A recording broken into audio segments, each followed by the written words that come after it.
早晨啊，早晨，係啊，唔係午安啊，各位午安。係啦，今日咧，我想同大家介紹咧中式嘅裙褂喎。Hello，係，Hello，係啦，咁咧，我哋今日咧講嗰個主題係呢個裙褂啦。咁其實咧，好多新娘子都會疑惑啊，咁到底出門嘅時候咧，究竟着裙褂定還是着旗袍好咧？咁其實咧，嗯，我係比較建議新娘子咧係着中式嘅金銀線裙褂嘅。咁點解咧？因為其實咧，嗰個裙褂個歷史咧係源於好明代啊、明朝啊。咁點解佢個歷史咁耐都仲 keep 到咧？hello hello，係啊，大家好啊，大家好啊。咁咧係啦，咁咧好多新娘子咧喺出門嘅時候都會選擇裙褂，係出門嘅。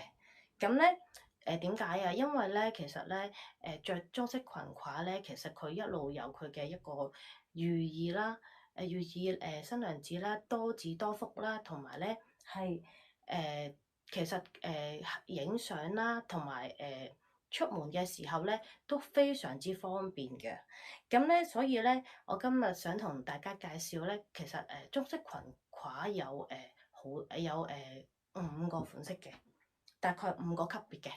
咁佢個級別其實係按咩去離別嘅咧？其實咧，佢個級別係按照佢金銀線嗰個比例啊，即係譬如佢個裙褂入邊咧係如果係80至100%咧，嗰啲咧先稱得上唔係100%以上嗰啲咧，就稱得上係褂皇嘅。咁褂後咧就係80至90%，即係其實個圖案嗰件衫嘅密度啊，金銀線嘅密度啊。咁咧除咗褂皇褂後啦，咁就會有大五福啦、中五福啦同埋小五福嘅喎。咁其實係咪一定要所有新娘子一定要著褂皇或者褂後咧？其實我覺得呢啲唔需要嘅，係因為個人嗰個 budget 啦，同埋佢個人喜好嘅，或者佢係有宗教信仰嘅話咧，咁而去選擇唔同嘅。咁咧其實咧，我覺得裙褂真係雖然佢係好耐以前，即係佢興咗係好長嘅一段時間啦。咁但係佢其實可以保留到佢其實會跟住時代嘅改變咧，佢去不停咁去改進嘅。咁其實佢例如咧，我哋有出現過，曾經有出現過嘅就係鑽石褂啦、潮褂啦。咁然後咧都會因為一啲宗教嘅信仰問題咧，係出現咗一啲係佢譬如佢唔係受啲龍鳳嘅，咁可能咧係受一啲鯉魚啊，即係都有一啲寓意好嘅圖案咁樣咯。因為有啲宗教信仰佢嗰邊咧係唔可以有龍鳳噶嘛，咁所以我覺得係其實裙褂一路演變落嚟，其實佢係有一路咁樣去改進嘅。咁同埋咧。佢最犀利係咩咧？佢保留至今咁耐歷史以嚟咧，佢保留得最好就係用人手刺繡立體圖案呢樣嘢，係真係最寶貴嘅。係啦，咁咧嗰個褂嘅頭褂當然係最貴啦，頭褂。咁褂嘅價值係會因為佢使用嘅次數而遞減嘅。咁譬如有啲新娘子係我好非常之尊重呢個傳統嘅，我要着頭褂。咁頭褂咧其實咧係最貴嘅。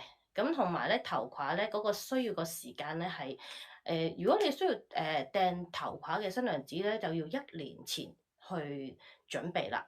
同埋咧，你有啲宗教信仰嘅話，你要事先同婚禮服裝師去探討嘅。咁譬如我哋可能未必中意龍鳳嘅，咁會根據新娘子喜歡嘅圖案咧去做嘅。咁其實起草嘅時間咧都要2-3個月，所以咧製作嘅時間都要9個月。咁所以你必須係提前1年前去同服裝師去一齊去傾嘅呢樣嘢。咁係啦，咁到新娘子最關心嘅問題啦，係喎。如果我當日揀咗裙褂出門，咁我需要準備一啲咩咧？其實咧如果着裙褂出門嘅話咧，我係建議新娘子咧係要準備一對全新嘅褂鞋啦。咁咧同埋要準備一啲飾物係配合翻嗰個裙褂嘅。咁同埋咧，另外咧都好建議新娘子準備一啲鮮花。咁咧其實裙褂嘅時候咧，着裙褂嘅時候咧，我哋化妝師咧會幫新娘子咧去設計一個褂頭嘅。咁咧，所以咧呢個服飾同埋頭飾啊，各樣嗰個配合咧係好緊要嘅。咁除咗呢樣嘢準備之外咧，咁我哋傳統嚟講咧，新娘子咧出門嘅時候，我哋都會準備一把紅遮嘅咁樣咯，係啦。咁呢啲都係我哋需要準備嘅嘢嘅。咁係啦，咁跟住就係係啦，咁有啲人話其實我都唔係好識分邊啲係手工裙褂，邊啲係機褂啊咁啊。咁其實係好易嘅，我陣間會攞俾大家睇，其實睇一睇就知道㗎啦。咁係啦，除咗頭飾啦、鮮花之外咧，其實咧新娘子仲要準備一個物品咧，係好緊要嘅。嗰件就係上頭睡衣啊。咁上頭睡衣咧就係出門前一晚，咁咧屋企人會幫你hello，屋企人會幫你哋梳頭啊上頭嘅時候咧，就要着嗰件上頭睡衣㗎啦。咁咧係啦，咁上頭睡衣咧，我哋喺網站上面都會有嘅。咁稍後大家可以去睇下有冇需要，咁同埋我哋都會做一個特價優惠嘅。咁大家可以去睇一睇。咁如果未 update 得切，大家可以WhatsApp 我嘅，係啦。咁我哋嚟緊都會做個優惠俾大家嘅，係啦。我啱啱睇到睡衣啊，係啊，嗰個上頭睡衣係一定要着嘅，係啊。咁因為咧，其實我哋前一晚會上頭噶嘛，咁上頭嘅時候就已經要着住嗰件睡衣噶啦。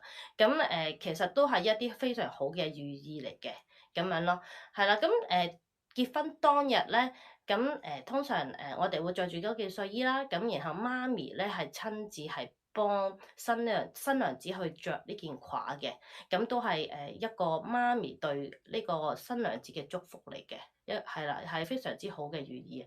咁咧。同埋咧，咁啱啱我講咗褂啦，有咩注意事項啦？咁同埋咧有一樣非常之緊要嘅禁忌就係新娘子試衫試服裝嘅時候係好要留心嘅。咁我哋裙褂咧傳統嚟講咧，我哋一世人係着一次嘅啫。咁所以咧，我哋試衫嘅時候咧係唔可以整套咁樣試嘅，但係你可以分段式咁樣去試咯。咁到結婚當日，我哋先會着成套嘅。所以咧，新娘子要緊記，如果你出門係着褂，你中間係要去影外影嘅話咧，咁你就要好留意啦。咁如果係因為我哋裙褂一旦除咗落嚟咧，係唔會再着翻上去嘅。咁如果譬如佢中間新娘子我想去影外影喎，咁點算咧？咁我哋會有個折衷嘅方法，就係咧新娘子要再準備多一套迎賓嘅晚裝。係啦，或者有啲人會着婚紗嘅去迎賓咁樣嘅，咁就最緊要記住件褂我哋就係着一次嘅啫。所以點解啲人會覺得裙褂一世人着一次啊咁緊要啊？就係咁樣，就係咁解咯。係啦，咁同埋咧另外咧我都想同大家講講咧一個好緊要嘅注意事項。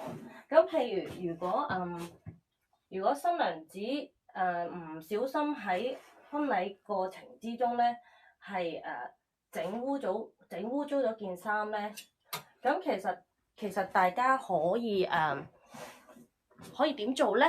咁千祈唔好自己去攞水去洗嘅。咁咧其實跨鋪咧，我哋咧或者婚紗店咧，我哋會有一啲專用嘅清潔劑嘅。咁咧係千祈唔好自己攞用啲水去洗啊，或者係攞濕紙巾去抹啊。因為金紋線咧，佢哋呢啲嘢咧，係全部立體嘅，同埋咧金紋線呢啲咧係唔係可以用清水去洗嘅。咁所以一定要緊記着嘅時候要比較小心啦，就唔好整污糟。如果真係整污糟咗咧，真係要同店鋪嗰邊去傾點樣去處理翻咁啊，因為佢哋有啲專用嘅清潔劑嘅，咁唔係用水洗就可以去解決嘅問題，因為你一旦水洗之後咧，佢成件褂咧就唔要得噶啦，咁樣咯。咁所以你要同婚禮服裝師嗰邊去商量呢件事嘅。如果真係出咗問題嘅話，所以呢個大家要緊記。係啦，啱啱我都同大家講係啦。咁金銀線褂同機褂有咩分別咧？其實咧，我手上面呢一件咧就係機褂。咁你其實係好易睇到㗎。呢啲機褂佢全部唔啲圖案冇咁立體啦。咁當然我後邊呢啲全部都有金銀線啦。咁係好容易睇到個分別嘅。係啦，咁譬如有啲人佢唔係咁通常有啲人咧佢就會着裙褂啦，裙褂出門嘅。咁咧嗰個咁當然我都會建議大家尊重翻傳統着翻呢個金銀線褂咁樣嘅，係啦，係啦。咁今日個分享差唔多啦。咁如果你哋有咩問題咧，可以喺個留言嗰度去問我嘅，咁我稍後都會解答。係啊，係啊，大家好啊，係啊，好多謝你哋嘅收看啊，好，拜拜。